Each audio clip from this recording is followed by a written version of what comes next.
The past few years have really made me question whether it is time to hang up the goggles. My name is Lakeisha Patterson and I am a Paralympic swimmer and I specialise in 400 metres freestyle. I have quite a few different disabilities. My main one is cerebral palsy, left hemiplegia, so it affects the left side of my body. I also have epilepsy, micrographia and chronic migraines to top it all off.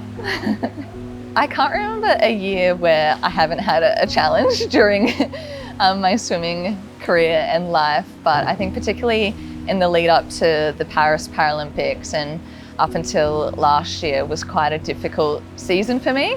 I was going through a lot of migraine, headache systems, just in constant pain alongside my body pain, and we couldn't really figure out why. Leading into 2025, I had 17 seizures and another one here at training, and that was leading into trials for World Championships, and it got to the point where it was kind of becoming unsafe to train. Everyone was really worried about me and I was worried obviously about myself, but I still wanted to swim. I love swimming. For me, the water is somewhere that I just feel like I'm at home, and I kind of got to the point where I was not being able to sleep at night, having seizures during my sleep, wondering if I was going to be able to, wake up the next morning, which was quite scary, and just wondering whether it was all worth it. Lucky was at a point where her health was really dictating the path of her career.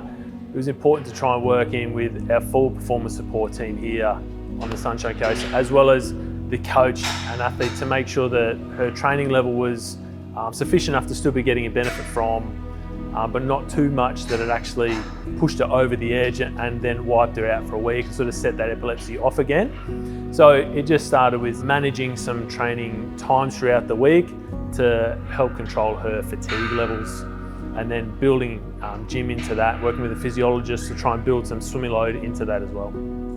This plan had to, one, support her, one, health-wise, and then two, still keep that flame alight in the pool at the same time. So I think if it would have been easy for Lucky to walk away at any stage and just focus on her health there, but she's done such a good job sticking to that plan and trusting in that support group there, and particularly Harley as well, to make sure that we had her best interests at heart, and she's sort of come out the other end and shining now.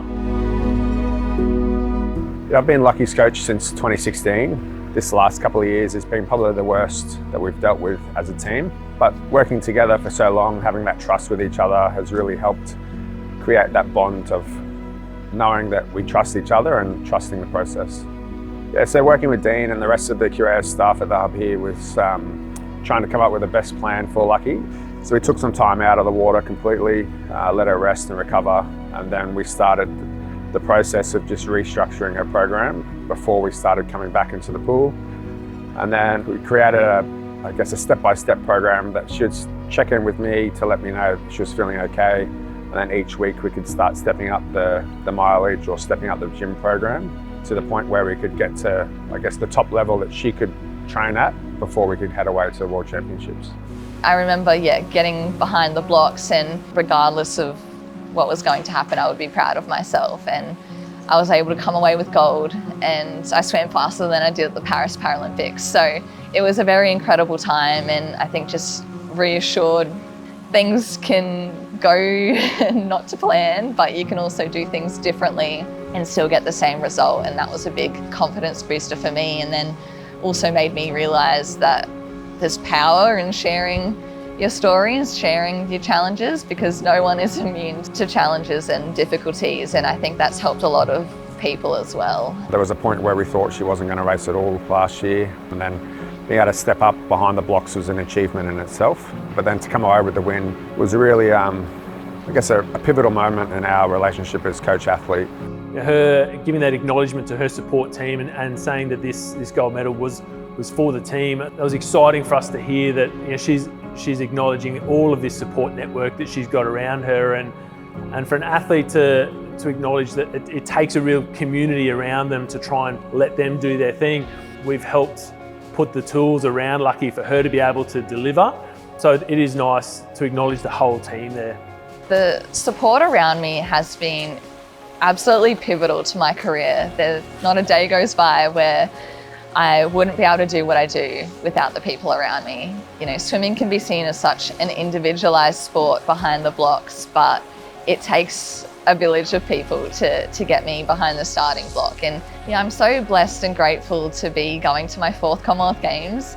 For me, it's a bit of a surreal moment. Glasgow 2014 was my very first Australian team at 15 years old, and to be going back to the place where it all started is, yeah, very surreal. And seeing, you know, the youngsters come through the way I did is really exciting, because I know what journey lies ahead for them. But not being in the water for that time really made me miss it so much more. And I think it was important for me to learn that, you know, rest isn't a reward, it's a requirement.